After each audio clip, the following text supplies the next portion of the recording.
32 কি জন্য আসছেন? আইসি কিছু মানসিক আছেন, মানসিক দেওয়ার জন্য। মানসিক দিছেন? জি। মানসিক দেওয়ার পরে এখানে কি মানসিক করলে পূরণ হয়? হ্যাঁ, আল্লাহর রহমতে মানসিক করলে আস্তে আস্তে পূরণ হয়ে যায়। পূরণ হয়ে যায়। এটা কি আপনার পরিপূর্ণ বিশ্বাস? হ্যাঁ, আমরা পুরা অন্য মসজিদে দান করলে হয় না এমন? না, অন্য মসজিদে বিশ্বাসটা কম হয়, এটা আমাদের বিশ্বাসটা বেশি। কারণটা কি? এইটা আল্লাহ তাল্লাহ কইতে পারবো। আগে আমরা ডাইরেক্ট কাম হয়েছে, ঈদ উল্টায় দিত। এখন আর ঈদ উল্টায় দেয় না, অন্য মাস পড়ন লাগে, আস্তে ধীরে কাজ করে। আজকে আপনি কি মানত নিয়ে আসেন? আমরা আজকে মুরগি লিয়ে আইছি মুরগি কয়টা? 3টা। 3টা মুরগি নিয়ে আসছেন, সেই 3টা মুরগি এখানে দিয়ে দিয়েছেন? জি জি জি। আপনারা কয়জন আসছেন? আমরা আছি আপনার 27 জন আছি। 27 জন এখানে আসছেন। জি। সম্মানিত দর্শকবৃন্দ, উনি বলছিলেন যে এখানে মানত করার পরে তার মনের আশা পূরণ হয়, এমনটাই তিনি বলছিলেন। সম্মানিত দর্শকবৃন্দ, আমরা ঘুরে ঘুরে আপনাদেরকে দেখিয়েছি। এখানে আরেকজন আসছেন। হুজুর, আপনি কোত্থেকে আসছেন? আমরা সফরে আসছি। কোত্থেকে আসছেন? আমরা ঠাকুরগাঁও থেকে আসছি। চিল্লা জামাত।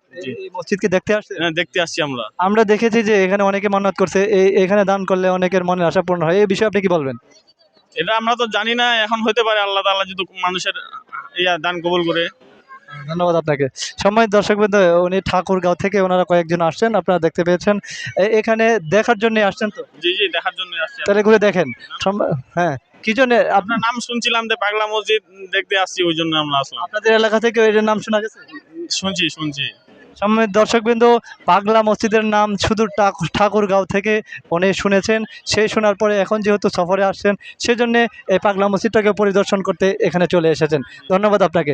সম্মানিত দর্শকবৃন্দ, আপনাদেরকে দেখিয়েছি এই পাগলা মসজিদের কি অবস্থা, সেটাও আপনাদেরকে দেখিয়েছি এবং দেখানোর চেষ্টা করব। আরও কিছু মানুষের সাক্ষাৎকার নেওয়ার জন্যে চেষ্টা করব। সাথেই আসুন এবং সততা মিডিয়া 11-এর সাথে থাকুন। একজনের কাছে জিজ্ঞাসা করবো, এখানে কি জন্য আসেন আঙ্কেল? ওই তো আসলাম আর কি, নামাজ পড়বো আর কি, সন্ধ্যার নামাজটা পড়বো। সন্ধ্যা নামাজ পড়ে অন্য কোনো মান্যত আছে আপনার? না, মানত নাই, এমনি সন্ধ্যার নামাজটা পড়া। অন্য সময় কি মান্যত করেন? মানত তো করি মাঝে মাঝে আর কি। যে আচ্ছা, এখানে মান্যত করলে কি কিছু পাওয়া যায়? মানুষে করে দেখি, সব সময় মানুষে করে, বুঝছেন, সারা দেশের মানুষই তো আসে, আইসে করে। তা হয়তো কোনো কিছু আছে বলেই তো করে নাকি, আমরাও তো এরকম মনে করি। সম্মানিত দর্শকবৃন্দ, উনি বলছেন যে এখানে যেহেতু অনেক মানুষ মান্যত করে থাকে, কিছু আছে বিধায় এখানে তারা মান্যত করছে, এমনটাই উনি বলছিলেন। আপনাদেরকে আরেকটু দেখাবো যে এখানে মোরগ গুলো যারা নিলামে করছে, সে নিলামে তোলার পরে এখানে তারা নিলাম থেকে কিনে নিয়েছেন, সেটা আপনাদেরকে দেখাবো। আঙ্কেল, আপনি কি নিলাম থেকে কিনছেন? কারা কিনছে? আপনি কিনছেন? জি। আপনার বাসা কোন জায়গা? এখানে এখান থেকে প্রত্যেকদিন নিলাম প্রত্যেকদিন এই এগুলো কোথায় যায়? আমার টাকা দেবো, ঢাকা চলে যাবে। এখান থেকে কিনলে কি আপনাদের পড়তা পড়ে? কত লাভ আছে লস আছে, এটা তো ব্যবসা হলে লাভ লস মিলাই করার লাগে। তার মানে আজকে যে কিনলেন, যে আমরা হাতেও কিনতে পারি না, এটা এই 10 টাকা পালা, জয়টা যে 50 টাকা বেশি দেবো আর এই দিব। এখানে প্রত্যেক দিনেই কি আপনি আসেন? দিনে আমার রেগুলার হাটে, আপনি প্রত্যেক দিনেই আসেন? রেগুলার। কেমন আজকে কি ভিড় বেশি না কম?